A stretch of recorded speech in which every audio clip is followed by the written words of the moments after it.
जय Hind. Morning friend. आज हम लोग पढ़ेंगे एड्यूटेरिया 5000 प्लस में प्रैक्टिस सेट नंबर 13।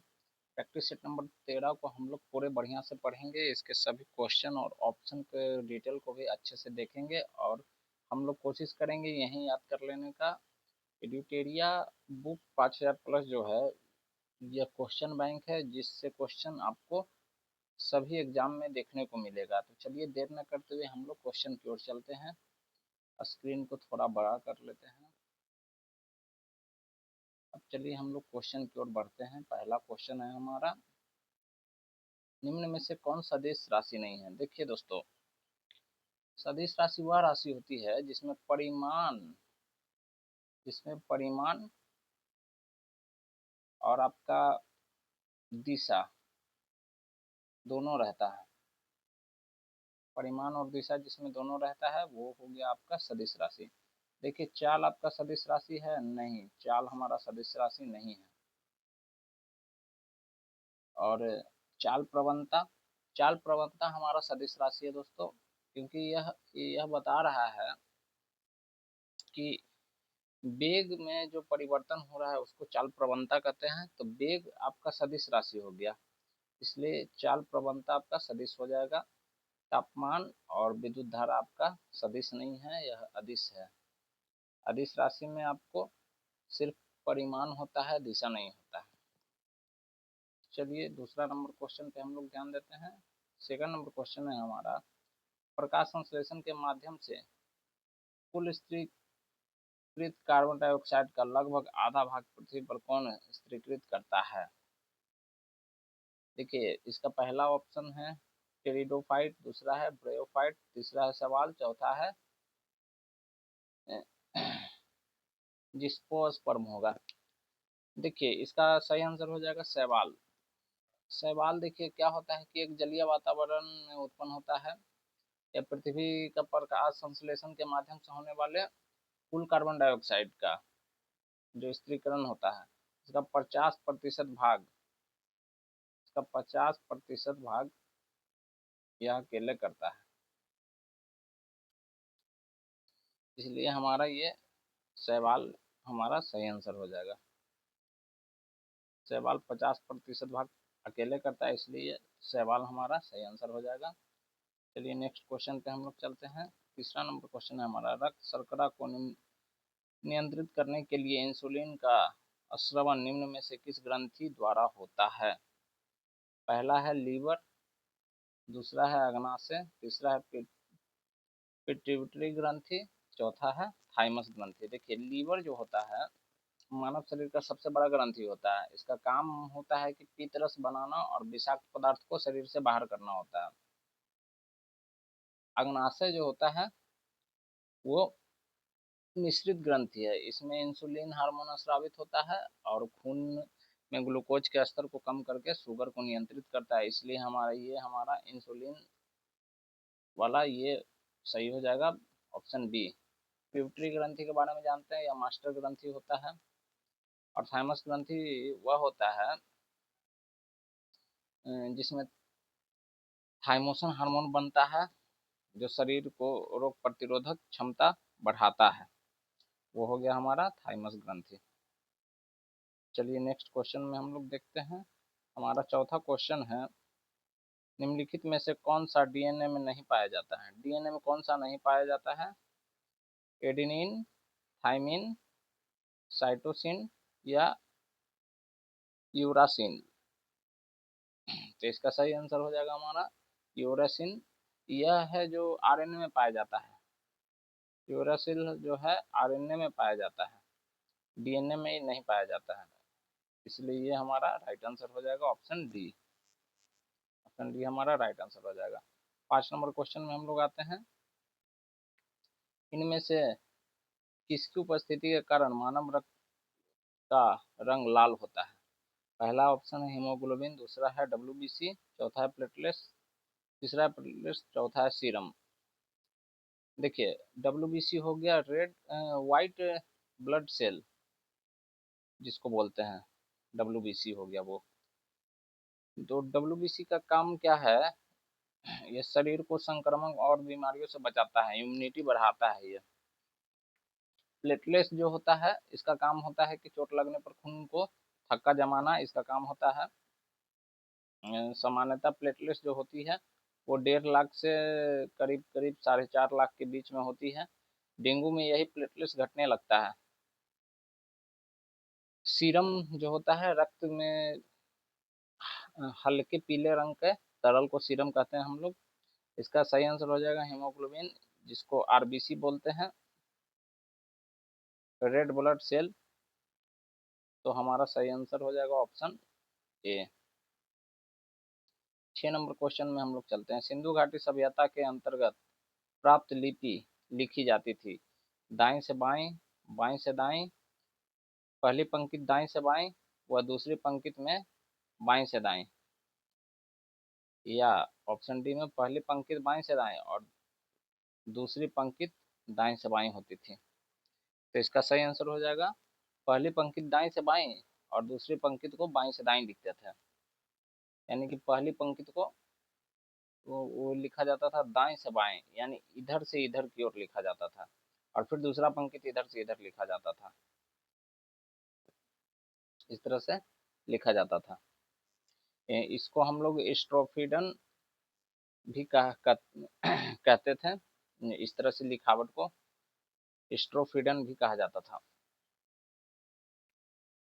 चलिए नेक्स्ट क्वेश्चन है हमारा 7 नंबर क्वेश्चन है हमारा। प्रथम बौद्ध संगीति के अध्यक्ष कौन थे?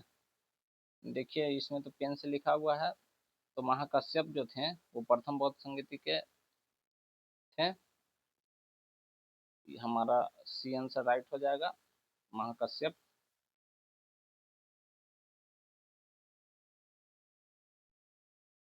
देखिए प्रथम बौद्ध संगति जो हुआ था अजात शत्रु के शासनकाल में हुआ था। प्रथम बौद्ध संगति राजगीर में हुआ था। 483 ईसा पूर्व में हुआ था। उसमें महाकश्यप थे, इसकी अध्यक्षता कर रहे थे अजात शत्रु के शासनकाल में। जो दूसरा हुआ था सावाकामी, दूसरा सावाकामी के काल में हुआ था, अध्यक्षता में हुआ था। उस समय थे आपके, प्रथम में हो गए अजात शत्रु, दूसरे में थे कालाशोक, तीसरा आपका हुआ था तीसरा आपका हुआ था पटना में। उस समय कर रहे थे अशोक अध्यक्षता। ये उस समय अशोक के शासनकाल में अध्यक्षता कर रहे थे, जो उनका नाम तो अभी सही से याद नहीं आ रहा है। चौथा आपका हुआ था वसुमित्र, उस समय वसुमित्र कर रहे थे चौथा का। उस समय कनिष्क थे शासनकाल में, कनिष्क थे, कश्मीर में हुआ था, याद रखिएगा, कश्मीर के कुंडल ग्राम में हुआ था। चलिए नेक्स्ट क्वेश्चन में हम लोग आते हैं। 8वां नंबर क्वेश्चन है, निम्न में से कौन सा एक प्राकृतिक बंदरगाह नहीं है? मुंबई, चेन्नई, कोच्चि या विशाखापट्टनम? तो 8वां का सही आंसर हो जाएगा हमारा चेन्नई। चेन्नई जो है यह कृत्रिम बंदरगाह है। 9 नंबर में हम लोग आते हैं। 9 नंबर में है, घेरी की नीति या सुरक्षा प्रकोष्ठ की नीति का जनक किसे माना जाता है? लॉर्ड क्लाइव को, लॉर्ड बेलेजली को, लॉर्ड वॉरेन हेस्टिंग को, या वेंसी टॉट को? देखिए लॉर्ड क्लाइव जो थे बंगाल में द्वैध शासन लाए थे। लॉर्ड क्लाइव जो थे द्वैध शासन लाए थे। लॉर्ड क्लाइव द्वैध शासन लाए थे। लॉर्ड ब्लेजली, लॉर्ड ब्लेजली जो थे सहायक संधि के जनक थे। वॉरेन हेस्टिंग जो थे प्रथम गवर्नर जनरल थे, इन्होंने सीमाओं की घेराबंदी किया। तो इसका सही आंसर यही हो जाएगा। और लॉर्ड वेंसिटॉट जो थे वो बंगाल के गवर्नर रह चुके थे, लेकिन इन्हें इनका किसी भी संधि से कोई संबंध नहीं है। 10वां नंबर क्वेश्चन में हम लोग आते हैं। वामपंथी विचारों पर आधारित फॉरवर्ड ब्लॉक की स्थापना कब हुई?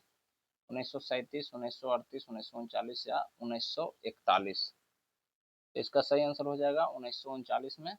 1939 में सुभाष चंद्र बोस ने 3 मई को फॉरवर्ड ब्लॉक नामक वामपंथी दल की स्थापना की थी? तो सुभाष चंद्र बोस इसका हो जाएंगे, सुभाष चंद्र बोस इसका हो जाएंगे स्थापन स्थापनकर्ता। नेक्स्ट क्वेश्चन में हम लोग आते हैं, क्वेश्चन नंबर 11।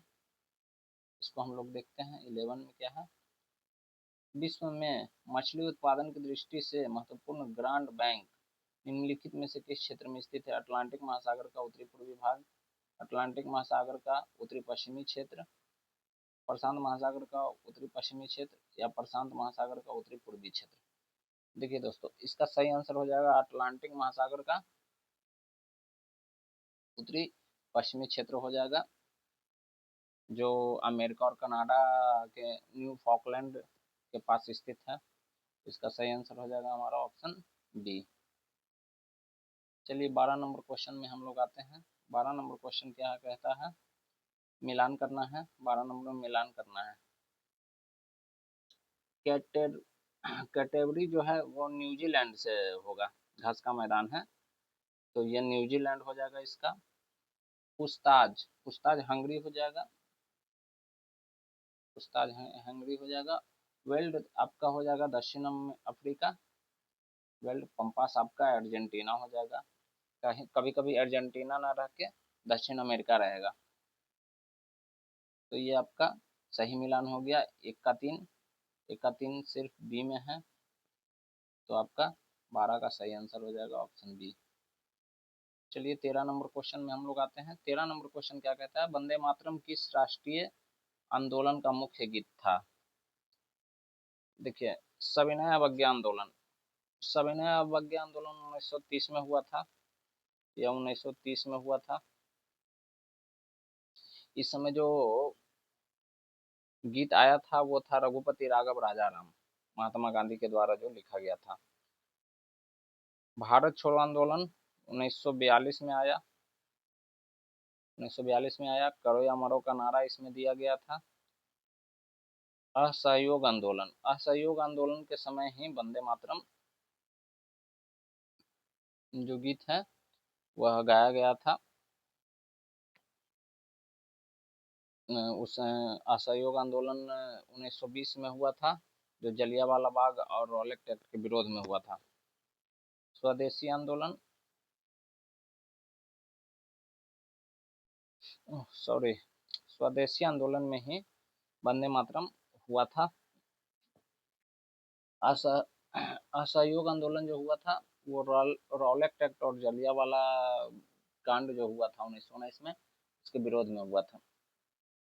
14 नंबर क्वेश्चन है हमारा, माउंट बेटन योजना के अंतर्गत कब पहली बार भारत विभाजन एवं पाकिस्तान निर्माण को स्वीकार किया गया?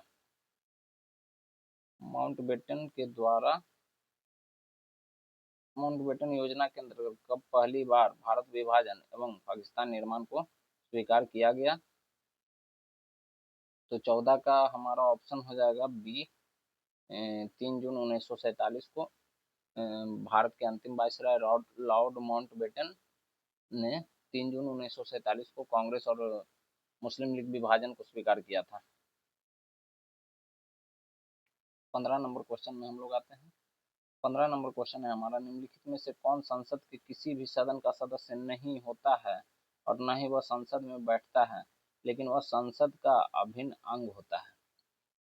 देखिए, इसका राइट आंसर आपका हो जाएगा राष्ट्रपति। राष्ट्रपति जो होते हैं वो पहले देखिए, अनुच्छेद 79 के तहत संसद का चर्चा होता है। इसमें बोला गया है कि संसद में 3 अभिन्न अंग हैं, लोकसभा, राज्यसभा और राष्ट्रपति। तो राष्ट्रपति जो होते हैं वो संसद के अभिन्न अंग हैं, लेकिन वह किसी भी सदन में बैठते नहीं हैं। उनका हस्ताक्षर जो है उसके बिना कोई विधेयक पारित नहीं हो सकता है। तो राष्ट्रपति इसका राइट आंसर हो जाएंगे, किसी भी सदन में यह नहीं बैठते हैं। चलिए 16 नंबर क्वेश्चन में आते हैं हम लोग। संविधान सभा का चुनाव निम्नलिखित में से किस आधार पर हुआ? 16 नंबर में है, संविधान सभा का चुनाव निम्नलिखित में से किस आधार पर हुआ? पहला ऑप्शन है वयस्क मताधिकार, दूसरा है समान मताधिकार, तीसरा वर्गीय मताधिकार, चौथा है सार्वभौमिक मताधिकार। देखिए वर्गीय मताधिकार के दौरान आधार पर यह हुआ था। कैबिनेट मिशन 1946 में प्रांतीय विधानसभाओं के सदस्यों के द्वारा अप्रत्यक्ष रूप से यह चुनाव हुआ था। 17 नंबर क्वेश्चन में हम लोग चलते हैं। 17 नंबर क्वेश्चन है हमारा, भारतीय संविधान का कौन सा भाग और अध्याय संघ और राज्यों के मध्य विधायी संबंधों से संबंधित है? भाग 12 का 2, अध्याय 2। भाग 12 का अध्याय 2 जो बोलता है कि मुख्य रूप से वित्त, संपत्ति या संविदा इत्यादि से संबंधित है। भाग 12 का अध्याय 1 बोलता है कि वित्तीय संबंधों की शुरुआत से संबंधित यह है। भाग 11 का 1 में केंद्र और राज्यों के बीच विधायी संबंधों की व्याख्या है। तो ये हमारा भाग 11 हो जाएगा। जैसे कि एक बार पहले बता चुके हैं कि एक और एक मिलके 2 नहीं बल्कि 11 हो जाएगा। एक हो गया हमारा राज्य, एक हो गया केंद्र, तो केंद्र और राज्य मिलके 11 हो गया, तो इसलिए 11 का 1 हो जाएगा हमारा राइट आंसर। 11 के 2 में है केंद्र और राज्यों के बीच प्रशासनिक संबंध है, इसमें प्रशासनिक संबंध है, और इसमें है विधायी शक्तियों का के बारे में बताया गया। चलिए नेक्स्ट क्वेश्चन हम लोग देखते हैं। हमारा नेक्स्ट क्वेश्चन है 18। किस संविधान संशोधन अधिनियम के द्वारा मतदान करने की न्यूनतम उम्र सीमा 21 वर्ष से घटाकर 18 वर्ष कर दी गई? देखिए 69वां संविधान संशोधन जो हुआ था उसमें क्या हुआ था कि इसके द्वारा दिल्ली जो है वो राष्ट्रीय राजधानी का दर्जा इसके द्वारा मिला। दिल्ली जो है वो हमारा राजधानी बना, दिल्ली। 61वां संविधान संशोधन के द्वारा जो 1989 में हुआ था, इसमें क्या हुआ किया गया कि मतदान की आयु को घटाकर 18 साल कर दिया गया। उससे पहले 21 साल था, उसको घटाकर 18 वर्ष कर दिया गया इसमें। 63वां संविधान संशोधन जो हुआ था इसके बारे में उतना कोई चर्चा नहीं है। 71वां संविधान संशोधन जो हुआ था इसके तहत 8वीं अनुसूची में कोंकणी, मणिपुरी और नेपाली भाषा को जोड़ा गया। कोंकणी, मणिपुरी और नेपाली भाषा को जोड़ा गया था। नेक्स्ट क्वेश्चन है हमारा 19 नंबर, नील आंदोलन का जमकर समर्थन करने वाले हिंदू पेट्रियाट के संपादक कौन थे? दीनबंधु मित्र। देखिए दीनबंधु मित्र नहीं होंगे, यह नील दर्पण इन्होंने लिखा था। इसका सही आंसर हो जाएगा हरिश्चंद्र मुखर्जी, बी हमारा राइट आंसर हो जाएगा। 20 नंबर क्वेश्चन में आते हैं, निम्नलिखित में से किसने हिंदी भाषा को भारत की राष्ट्रभाषा के रूप में स्वीकारा व पहली बार स्वराज शब्द का प्रयोग किया? देखिए दादा भाई नौरोजी जो हैं ग्रैंड ओल्ड मैन के नाम से इनको जाना जाता है। 3 बार कांग्रेस की अध्यक्षता ये कर चुके हैं। राजा राम मोहन राय जो है आधुनिक भारत के जनक माने जाते हैं, और पुनर्जागरण का अग्रदूत भी इनको बोला जाता है, राजा राम मोहन राय को। दयानंद सरस्वती इसका राइट आंसर हो जाएगा। दयानंद सरस्वती जो थे इन्होंने हिंदी भाषा को भारत की राष्ट्रभाषा के रूप में स्वीकार करने के लिए पहले स्वराज शब्द का प्रयोग किया था। बाल गंगाधर तिलक ने बोला था कि स्वराज हमारा जन्मसिद्ध अधिकार है और मैं इसे लेकर रहूंगा। तो हमारा राइट आंसर हो जाएगा दयानंद सरस्वती। 21 नंबर क्वेश्चन में आते हैं, श्रम गहन उद्योग वह है। श्रम गहन उद्योग क्या है? पहला है जहां श्रमिकों को पर्याप्त मजदूरी दी जाती है, दूसरा है कठिन मानव श्रम की आवश्यकता होती है, तीसरा है अधिक श्रमिकों की आवश्यकता होती है, चौथा है श्रमिकों को पर्याप्त सुविधाएं उपलब्ध होती है। तो इसका सही आंसर हो जाएगा हमारा अधिक श्रमिकों की आवश्यकता होती है। श्रम गहन उद्योग में पूंजी या मशीनों की तुलना में इंसानी श्रम यानी कि अधिक मजदूरों की जरूरत होती है, जैसे कि कपड़ा उद्योग इत्यादि। तो इसलिए हमारा ऑप्शन सी राइट हो जाएगा। चलिए 22 नंबर क्वेश्चन में देखते हैं, निर्धनता का दुष्सूचक की आवश्यकता अवधारणा निम्न में से किसके द्वारा दी गई थी? निर्धनता का दुष्चक्र, तो एडम स्मिथ जो थे अर्थशास्त्र के जनक, इन्हें माना जाता है। इन्होंने प्रसिद्ध पुस्तक वेल्थ ऑफ नेशन लिखा था। रेयर रेगर नॉर्कस जो थे, ये सही हो जाएगा हमारा। इन्होंने ही कहा था कि गरीब गरीब देश जो है गरीबी में और फंसते ही चला जाएगा। इन्होंने ही गरीबी का दुष्चक्र बताया था। कार्ल मार्क्स के बारे में जानते हैं कि इन्होंने दास कैपिटल लिखा था और साम्यवाद का सिद्धांत दिया था। किन्स जो थे, किन्स आधुनिक यानी कि माइक्रो इकोनॉमिक्स के जनक इन्हें बोला जाता है। माइक्रो इकोनॉमिक्स के ये जनक हैं, माइक्रो इकोनॉमिक्स का जनक इनको माना जाता है। चलिए 23 में अब हम लोग आते हैं। वेदेत्री कहा जाता था, ऋग्वेद, यजुर्वेद, अथर्ववेद। देखिए अथर्ववेद सबसे बाद का वेद है, तो अथर्ववेद जहाँ जहाँ होगा नहीं होगा, तो अथर्ववेद यहाँ है, ये भी नहीं होगा, ये भी नहीं होगा, ये भी नहीं होगा। आप सीधा सुनिए कि त्रयी लिखा हुआ है। त्रयी मतलब 3 होता है, तो 3 वेद, यजुर्वेद हो गया, सामवेद हो गया, ऋग्वेद हो गया। तो आपका ऑप्शन सी राइट हो जाएगा।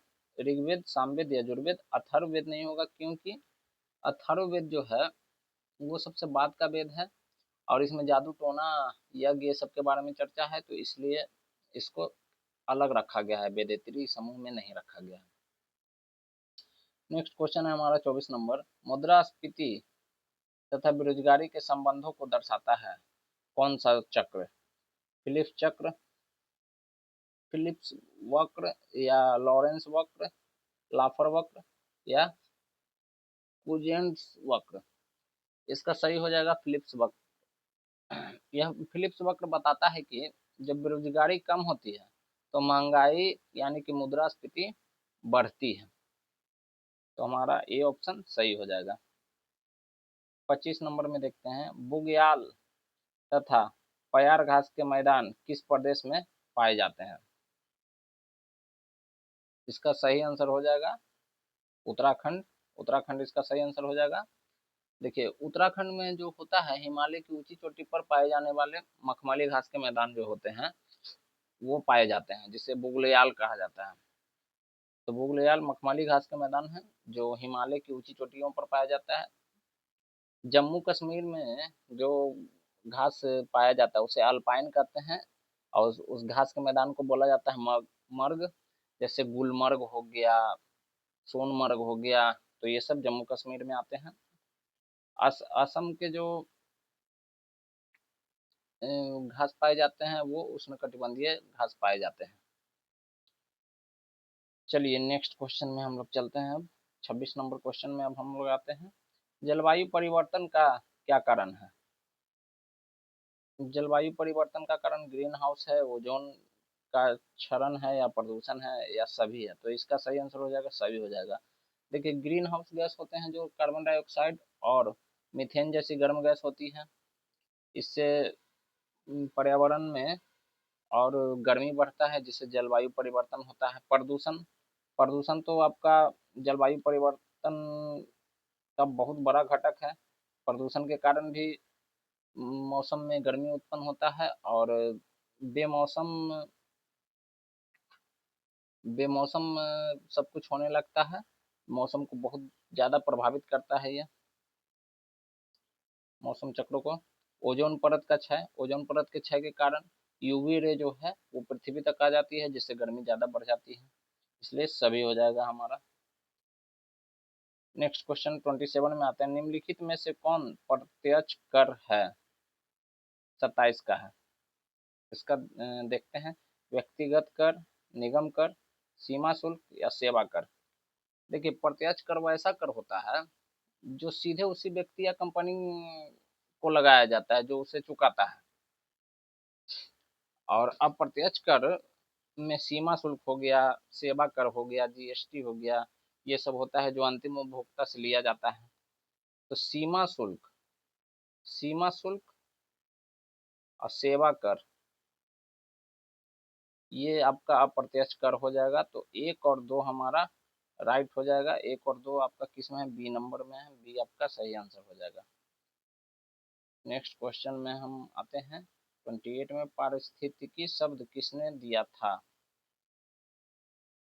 टांसले जो थे, इसमें आप कंफ्यूजन नहीं होइएगा। टांसले जो हैं वो पारिस्थितिकी तंत्र शब्द का इस्तेमाल किए थे। टांसले जो पारिस्थितिकी तंत्र लग जाएगा, तंत्र लग जाएगा तो टांसले हो जाएगा, याद रखिएगा। और हैकले ने पारिस्थितिकी शब्द का प्रयोग किया था। तो आपका बी आंसर राइट हो जाएगा। चलिए नेक्स्ट क्वेश्चन में अब हम लोग चलते हैं। हमारा नेक्स्ट क्वेश्चन है 29। 29 में हम लोग देखते हैं निम्नलिखित में से किस एक में ध्वनि की चाल सबसे अधिक होती है? देखिए बता देते हैं, ध्वनि की चाल जो होती है पहले सबसे ज्यादा ठोस में होती है, सबसे ज्यादा ठोस में, उसके बाद द्रव्य में, उसके बाद द्रव्य में, और सबसे कम होती है वो होती है गैस में। तो जो ठोस है आपका, देखिए 0 डिग्री पर वायु, ये गैस है। ये द्रव्य हो गया आपका, ये भी गैस है। तो लकड़ी हमारा है। लकड़ी के अलावा अगर लोहा होता तो लोहा हो जाता। तो ठोस में सबसे ज्यादा होता है। चलिए 30 नंबर क्वेश्चन में हम लोग देखते हैं विद्युत चुंबकीय तरंग क्या है? अनुदैर्ध्य है, प्रत्यास्थ तरंग है, अनुप्रस्थ तरंग है, या इनमें से कोई नहीं है? देखिए अनुदैर्ध्य तरंग जो होती है, जिसके माध्यम से कण तरंग की दिशा में आगे पीछे कंपन करते रहती है, जैसे ध्वनि तरंग ये सब हो गया। प्रत्यास्थ तरंग होती है जिसके माध्यम की आवश्यकता होती है, जिसमें माध्यम की आवश्यकता होती है, जैसे स्प्रिंग हो गया, रस्सी हो गया। इसमें माध्यम की आवश्यकता से प्रत्यास्थ तरंग उत्पन्न होती है। जैसे एक रस्सी हो गया, इस खींचने पे वो जो छोड़ते हैं तो जो तरंग उत्पन्न होगा वो प्रत्यास्थ तरंग हो जाएगा। स्प्रिंग से भी वही तरंग निकलेगा। अनुप्रस्थ तरंग जो है इसका राइट आंसर हो जाएगा। विद्युत प्रकाश और विद्युत चुंबकीय तरंग होते हैं वो अनुप्रस्थ तरंग होते हैं। इन्हें किसी भी माध्यम की आवश्यकता नहीं होती है अनुप्रस्थ तरंगों की। तो इसका सही आंसर सी हो जाएगा, अनुप्रस्थ तरंग हो जाएगा। विद्युत चुंबकीय तरंग कैसा होता है? तो अनुप्रस्थ तरंग होता है। 31 में आते हैं हम लोग। निम्नलिखित में से वनस्पति पादप जगत का सबसे बड़ा समूह कौन है? पादप जगत का सबसे बड़ा समूह हो जाता है टेलोफाइट होगा, ब्रायोफाइटा हो जाएगा, टेरिडोफाइटा हो जाएगा, ऑर्थोपोडा हो जाएगा। तो इसका सही आंसर हो जाएगा ऑप्शन ए, थेलो थेलोफाइटा हो जाएगा। थेलोफाइटा वही आपको शैवाल को बोलते हैं। तो यह पादप जगत का सबसे बड़ा और सरल समूह है। इसमें जड़, तना, पत्ता कुछ नहीं होता है। तो थेलोफाइटा हो जाएगा, जिसे हम लोग शैवाल बोलते हैं। 32 में हम लोग आते हैं। 32 में है हमारा ऊर्जा का पिरामिड होता है, कैसा होता है? हमेशा सीधा, हमेशा उल्टा, कभी सीधा कभी उल्टा। तो इसका सही आंसर हो जाएगा कि हमेशा सीधा होता है। देखिए थर्मोडायनामिक्स और लीडेमैन जो थे, उनके नियम के अनुसार केवल 10% ऊर्जा ही एक पोषण स्तर से दूसरे पोषण स्तर पर पहुंचता है, बाकी 90% जो होता है वो नष्ट हो जाता है। इसलिए हमेशा सीधा, ऊर्जा का पिरामिड हमेशा सीधा होता है। 33 में अब हम लोग आते हैं। निम्नलिखित क्रांतियों में कौन सा सुमेलित नहीं है? खाद के लिए हरित क्रांति हो जाएगा, स्वामीनाथन हो जाएंगे इनका। दुग्ध उत्पादन श्वेत क्रांति के लिए श्वेत क्रांति जाना जाता है, वर्गीज कुरियन थे इसके संस्थापक। उद्यान, उद्यान सुनहरी क्रांति सही है। कुक्कुट पालन भूरी क्रांति, नहीं ये भूरी क्रांति नहीं होगा, बल्कि रजत क्रांति हो जाएगा। कुक्कुट पालन हो गया, अंडा उत्पादन हो गया, ये सब आपका रजत क्रांति में आ जाएगा। भूरी क्रांति में आपका उर्वरक आ गया, चमड़ा उद्योग आ गया, ये सब आ जाता है। चलिए 34 में अब हम लोग चलते हैं। 34 में हमारा वर्ष 2011 की जनगणना के अनुसार सर्वाधिक लिंगानुपात घटते क्रम में बताना है। तो जो सबसे छोटा है, उसके बाद बड़ा, उसके बाद सबसे बड़ा। तो सबसे छोटा जो हो जाएगा आंध्र प्रदेश हो जाएगा आपका। आंध्र प्रदेश घटते क्रम में बताना, तो यानी कि जो सबसे बड़ा होगा, तो सबसे बड़ा में आपका हो जाएगा केरल।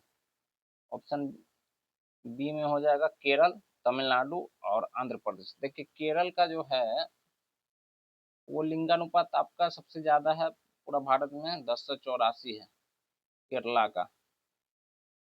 और तमिलनाडु का हो जाएगा आपका 996। और सबसे कम आपका हो जाएगा आंध्र प्रदेश का। आंध्र प्रदेश का हो जाएगा 993। 993। तो ये आपका हो गया। तो सबसे ज्यादा केरल हो जाएगा, उसके बाद तमिलनाडु, उसके बाद Andhra Pradesh. Option number B right answer हो जाएगा। नेक्स्ट क्वेश्चन में हम लोग चलते हैं। 35 क्वेश्चन, 35 नंबर क्वेश्चन में हम लोग आते हैं मिलान करना। सुमेलित कीजिए। तिलैया बांध परियोजना। तिलैया बांध परियोजना है वो बराकर नदी के पास है, नदी के ऊपर है तिलैया बांध परियोजना। पंचेत बांध, पंचेत बांध आपका हो जाएगा दामोदर नदी। पंचेत बांध। बाण सागर परियोजना, बाण सागर आपका हो जाएगा सोन नदी पर ही हो जाएगा। और रंजीत सागर बांध हो जाएगा आपका रावी नदी पे ही हो जाएगा। तो एक का दो जगह है। पंचेत बांध दामोदर नदी दोनों जगह है। बाण सागर परियोजना सोन नदी, यानी कि ऑप्शन डी आपका राइट हो जाएगा। चलिए नेक्स्ट क्वेश्चन है हमारा 36। निम्न में से कौन सा देश स्थल रुद्र या लैंड लॉक है? देखिए स्थल रुद्र देश वह होता है जिसकी कोई भी सीमा समुद्र या महासागर से नहीं लगती है। उरुग्वे का लगता है, वेनेजुएला का लगता है, कोलंबिया का आपका लगता है, पराग्वे का नहीं लगता है, इसलिए पराग्वे आपका राइट आंसर हो जाएगा। Paraguay is the right answer हो जाएगा। पराग्वे का सीमा किसी भी महासागर या समुद्र से नहीं लगता है, इसलिए यह स्थल रुद्र क्षेत्र हो जाएगा, यानी बंद क्षेत्र है। 37 नंबर में हम लोग आते हैं। 37 नंबर क्वेश्चन में है ग्रैंड कैनियन घाटी निम्न में से किस नदी की धारा से बनी तंग घाटी है? पहला है मिसिसिपी, दूसरा है कोलोराडो, तीसरा है कोलंबिया, चौथा है नील नदी। देखिए पहले जो मिसिसिपी है उसके बारे में जान जाते हैं कि यह उत्तर अमेरिका से का सबसे बड़ा नदी है मिसिसिपी। नील नदी आपका अफ्रीका का है। कोलोराडो नदी, यह नदी जो है लाखों साल पुरानी चट्टानों को काट काट कर दुनिया का सबसे तंग घाटी बनाई है, जिसे हम लोग ग्रैंड कैनियन बोलते हैं। तो कोलोराडो नदी हो जाएगा इसका राइट आंसर। कोलंबिया नदी नहीं है, यह एक देश है। 38 नंबर में हम लोग देखते हैं निम्नलिखित में से कौन सी समिति भारत में पंचायती राज से संबंध नहीं रखती है? एमएल सिंघवी समिति, थुंगन समिति, बलवंत राय मेहता समिति, दिनेश गोस्वामी समिति। इसका राइट आंसर हो जाएगा option number D Dinesh Goswami जो हैं ये चुनाव दिनेश गोस्वामी पंचायती राज के नहीं है, बल्कि चुनाव सुधार के लिए इनको जाना जाता है। बलवंत राय मेहता जो है इनको त्रिस्तरीय पंचायती के लिए जाना जाता है। इसका राइट आंसर हो जाएगा नहीं है पूछ रहा है तो दिनेश गोस्वामी नहीं है, बलवंत राय मेहता के बारे में बता रहे हैं। इन्होंने ही बोला था कि त्रिस्तरीय पंचायती राज बनेगा। त्रिस्तरीय पहला में हो जाएगा ग्राम पंचायत, दूसरा में हो जाएगा पंचायत समिति, पंचायत समिति, और तीसरा में हो जाएगा जिला परिषद। ग्राम पंचायत के जो हेड होते हैं मुखिया होते हैं, पंचायत समिति के हेड को प्रमुख बोलते हैं, जिला परिषद को जिला परिषद ही बोलते हैं। चलिए नेक्स्ट क्वेश्चन में हम लोग चलते हैं। 39 नंबर निम्नलिखित में से किस अधिनियम द्वारा सिखों के लिए पृथक निर्वाचन की व्याख्या की गई, में व्यवस्था की गई? देखिए, इसका राइट आंसर हो जाएगा आपका भारत अधिनियम 1919, आपका सी में है। भारत सरकार अधिनियम 1919 के द्वारा जो है सिख सिख हो गया या ईसाई हो गया, एंग्लो इंडियन ये सब हो गया, वो सबको इसमें पृथक करके इन लोग को निर्वाचन की व्यवस्था किया गया। 1919 का जो अधिनियम है उसे हम लोग मॉन्टेग्यू चेम्सफोर्ड भी बोलते हैं, मॉन्टेग्यू चेम्सफोर्ड सुधार बोलते हैं। 1909 में जो अधिनियम हुआ था उसे हम लोग मार्लेमेंटो भी कहते हैं। ये मार्लेमेंटो के द्वारा क्या किया गया था कि मुसलमानों को दिया गया था, मुसलमानों को पृथक निर्वाचन की व्यवस्था किया गया था। 1935 का जो अधिनियम है इसमें दलित जाति हो गए, दलित, महिला महिला और मजदूर वर्ग के जितने थे उनको इसमें विस्तार करके इनको जोड़ा गया। 1935 में याद रखिएगा, दलित, महिला ये सबको जोड़ा गया। 1909 में मुसलमान के लिए, और 1919 में सिख पूछा तो सिख के लिए, ईसाई पूछा तो ईसाई के लिए। अगर एंग्लो इंडियन पूछ देगा तो एंग्लो इंडियन को भी 1919 के तहत ही दिया गया। 40 नंबर क्वेश्चन में आते हैं। संविधान सभा की निम्नलिखित समितियों में किसकी अध्यक्षता जवाहरलाल नेहरू ने नहीं की थी? बोल रहा है कि जवाहरलाल नेहरू ने नहीं की थी। संघ समिति का जवाहरलाल नेहरू ने किया था, संघीय समिति इसका भी जवाहरलाल नेहरू ने किया, प्रांतीय समिति का जो है वो जवाहरलाल नेहरू ने नहीं बल्कि सरदार वल्लभ भाई पटेल ने किया था।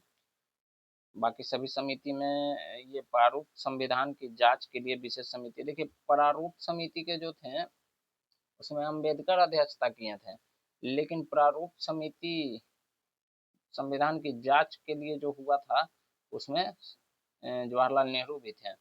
तो आपका ये पढ़ के नहीं डायरेक्ट मार दीजिएगा कि यही हो जाएगा, नहीं, प्रांतीय संविधान समिति जो था उसमें आपका सरदार वल्लभ भाई पटेल थे, तो इसलिए नेहरू इसमें नहीं होगा। नेक्स्ट क्वेश्चन में 41 में आते हैं। 41 में हम लोग देखते हैं, भारत के सर्वोच्च न्यायालय की संवैधानिक पीठ के निम्नलिखित में से किस फैसले से मृत्यु दंड की सजा में दुर्लभ सिद्धांत का प्रतिपादन किया गया? तो इसका किया गया 1980 में, बच्चन सिंह बनाम पंजाब राज्य, इसका ऑप्शन हो जाएगा ए। 42 में आते हैं, लव स्मैश सर्विस शब्द का संबंध किस क्षेत्र से है? तो इसका सही आंसर हो जाएगा लॉन टेनिस हो जाएगा। 43 में हम लोग देखते हैं, टॉयलर पुरस्कार किस क्षेत्र में दिया जाता है? साहित्य में, खेल में, पर्यावरण में या शांति में? तो इसे पर्यावरण में दिया जाता है। इस टॉयलर पुरस्कार को पर्यावरण का नोबेल भी बोला जाता है। तो ऑप्शन सी हमारा राइट आंसर हो जाएगा। 44 में हम लोग आते हैं, किस भारतीय भाषा को इटालियन ऑफ द ईस्ट कहा जाता है? देखिए, बांग्ला भाषा जो है वो भारत और बांग्लादेश में बोला जाता है। तमिल भाषा आपका दुनिया का सबसे पुराना और जीवित शास्त्रीय भाषा है।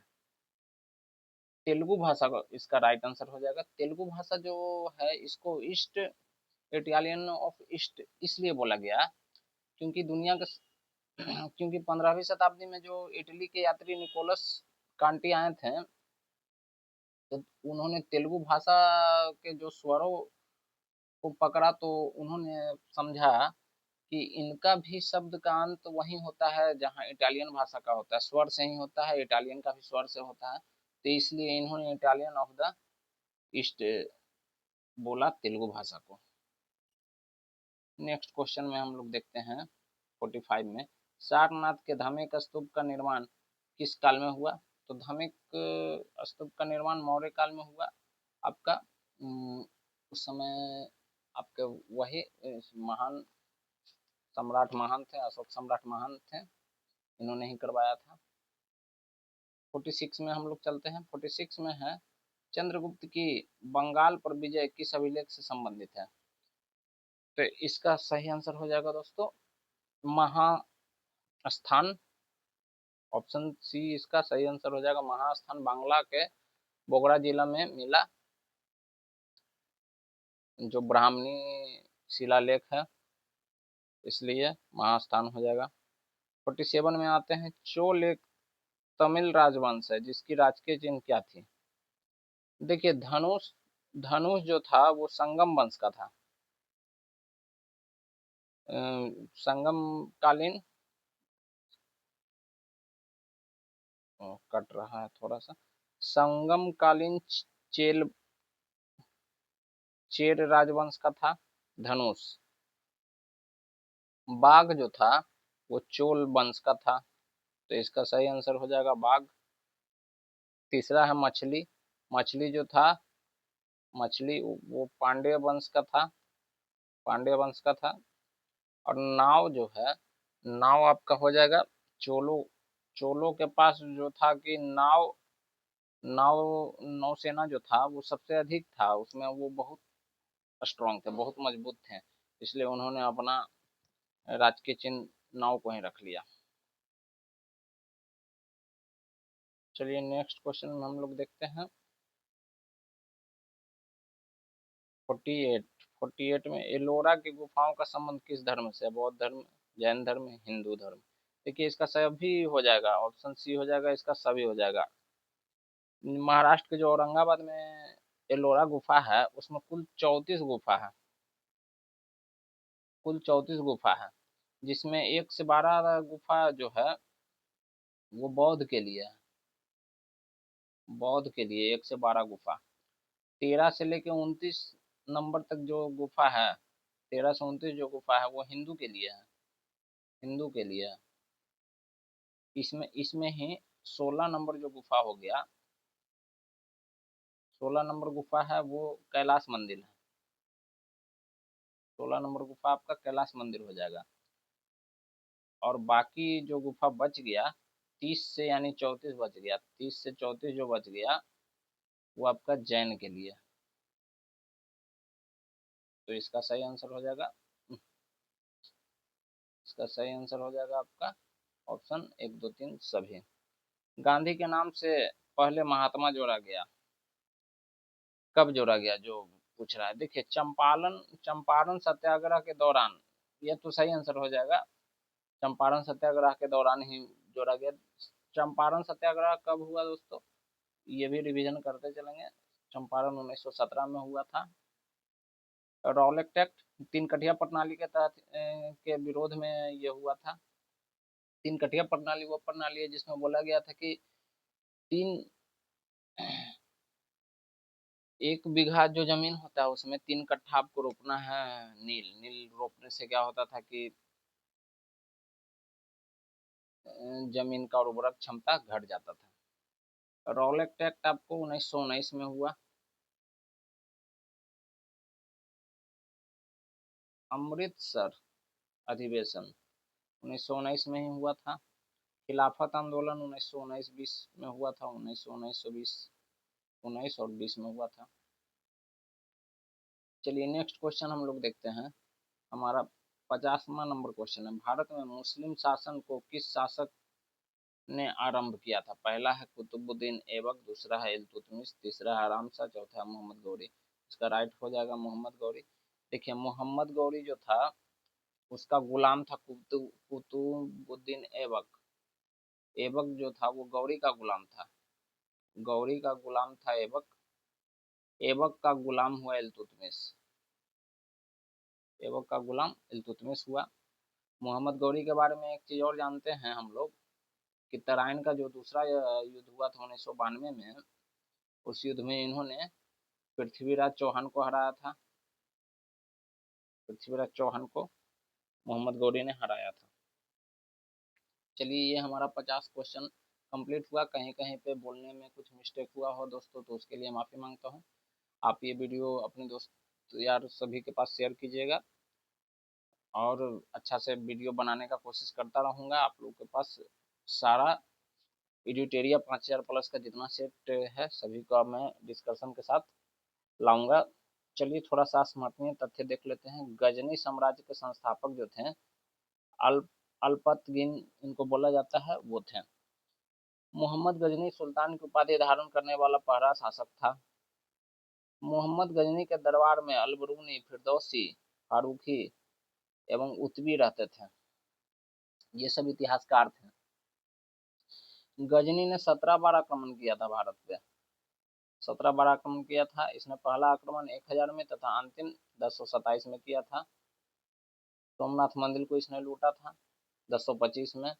सोमनाथ मंदिर पर आक्रमण किया था। सोमनाथ आपका गुजरात में है। मोहम्मद गौरी ने भारत पर पहला आक्रमण 1175 में किया था। गजनी के बाद सबसे ज्यादा गजनी के बाद जो आक्रमण किया था, पहला आक्रमण मोहम्मद गौरी किया था 1175 में। मोहम्मद गौरी का ही चेला बोलिए या गुलाम बोलिए, ऐबक था। ऐबक का गुलाम हो गया इल्तुतमिश। इल्तुतमिश हो जाएगा। इसने दूसरा आक्रमण 1728 में पाटन गुजरात पर किया था। इस समय यहाँ का शासक भीम द्वितीय था। देखिए ज्यादातर जो आक्रमण होता था वो गुजरात पे ही होता था, क्योंकि सोमनाथ मंदिर वहाँ बहुत फेमस था और बहुत अमीर मंदिर था, बहुत पैसा वाला मंदिर था। गुजरात पर ज्यादा आक्रमण हुआ। देखिए तराइन का युद्ध के बारे में कह रहे हैं। तराइन का जो प्रथम युद्ध था उसमें गौरी हार गया था। पृथ्वीराज चौहान से ही युद्ध हुआ था। पहला 1191 में हुआ था, उसमें वो हार गया था। तराइन का दूसरा युद्ध जो हुआ 1192 में हुआ, गौरी उसमें पृथ्वीराज को हरा दिया था। तीसरा जो तर, ये चंदावर का युद्ध हुआ 1194 में, गौरी और जयचंद के बीच हुआ। इसमें गौरी विजय हुआ।